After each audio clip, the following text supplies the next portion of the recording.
La Guerra Cristera.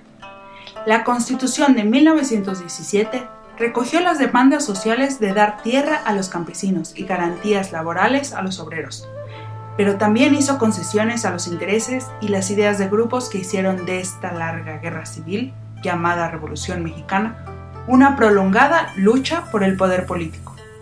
El mismo jefe del ejército constitucionalista, Venustiano Carranza, realizó una campaña anticatólica que llevó al exilio a numerosos sacerdotes y obispos. Desde la presidencia, Carranza trató de restaurar la paz a través de la puesta en marcha de un nuevo pacto social.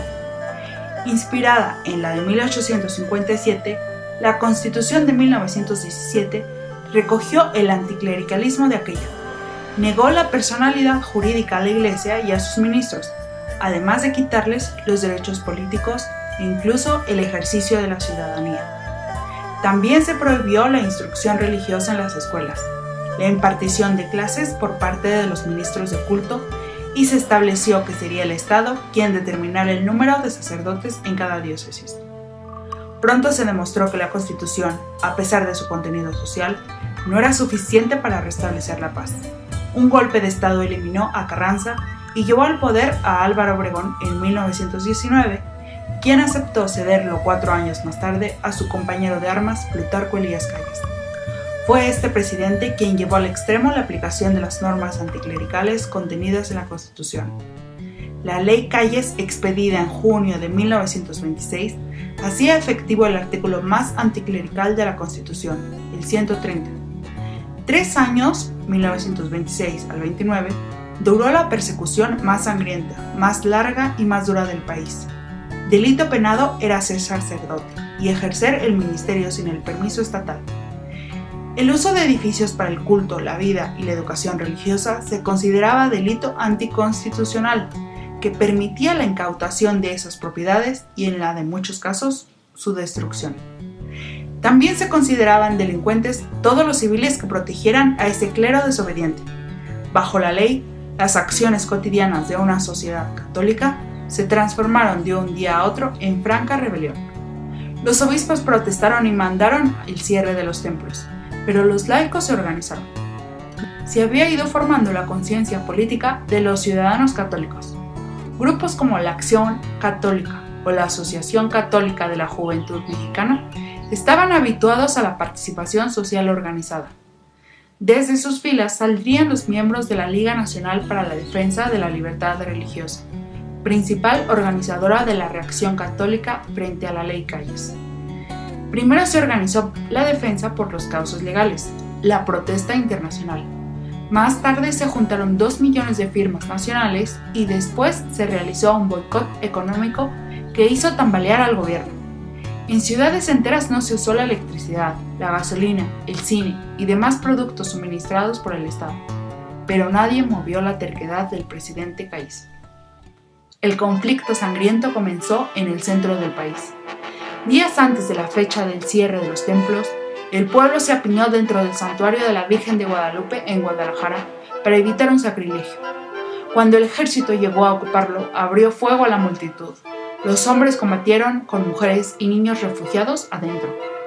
En Zacatecas arrestaron a Luis Batis Sáenz con 3 laicos, 1 recién casado y 2 jovencitos. Todo el pueblo imploró a un prestigioso hombre de armas que los rescatara. Este organizó la emboscada, pero antes del rescate de los prisioneros, su asesinato se había consumado. También 2 de los federales cayeron. El gobierno acusó de rebelión a aquel militar retirado y este, para defenderse, se hizo ayudar por sus compañeros soldados. Había razones para argumentar que era una guerra de legítima defensa, no solamente de la religión, sino de la población civil. Sin embargo, los obispos desaconsejaron la revuelta. Numerosos sacerdotes, como Miguel Agustín Pro, permanecieron ocultos ejerciendo su ministerio. En el ejército federal, de lamentable disciplina, desertaban un 30% de soldados al año, mientras el ejército cristero, protegido por la sociedad civil, fue ganando terreno.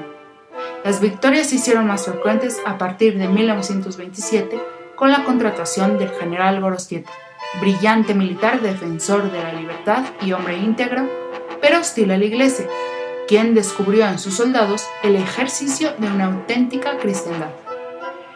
Cayó poco antes de los arreglos entre la Iglesia y el gobierno. Los arreglos fueron el pacto de paz entre la Iglesia y el Estado. El Papa había aconsejado a la jerarquía mexicana resolver el conflicto por escrito, pero no fue así. El delegado papal y el arzobispo de México negociaron un pacto de caballeros. El gobierno no cambió, solo ofreció la amnistía, pero no cambió la ley. Los cristeros le pusieron las armas y de inmediato ocurrió la traición del gobierno, que encarceló a los jefes cristeros. A pesar de la traición, los eclesiásticos más cercanos a la causa cristera sostuvieron su palabra, pese a que los arreglos se pactaron cuando casi habían ganado los cristeros. Terminó la presidencia de Calles, pero no su jefatura. El general Obregón, el que hubiera sido el sucesor, murió en un atentado cometido por el joven católico Francisco León Toral. El tirador solo disparó 3 balas, pero en el cadáver de Obregón se hallaron 23. Los compañeros y al mismo tiempo rivales del general lo remataron. Aquel homicidio, aunque dividió a los perseguidores, fortaleció el maximato de Calles. En los siguientes 3 sexenios, él se convirtió en el auténtico poder detrás del trono. La principal herencia de Calles fue el régimen autoritario que continuó hasta el año 2000, bajo la dirección del falsamente democrático Partido Revolucionario Institucional, el PRI. El régimen priista se caracterizó en sus primeros años con la adhesión del partido a la ola socialista con su anticlericalismo. Algunos volvieron a la guerra, pero solo recibió el nombre de la segunda porque ya no se atrevieron los cristianos a usar la palabra cristiada, por su oposición a los arreglos de la Iglesia. Los presidentes seguían apoderándose del resto de los bienes eclesiásticos. Las escuelas llevadas por religiosos aparentaban no serlo. Desapareció de las calles mexicanas la vestimenta anticlerical. La infraestructura del gobierno pone en evidencia la historia. Exconventos, extemplos, exseminarios, excolegios. Son ahora oficinas de gobierno o, si no, ruinas en museos. El cese legal de la hostilidad del Estado mexicano hacia la Iglesia Católica llegó hasta el sexenio de Carlos Salinas de Gortari.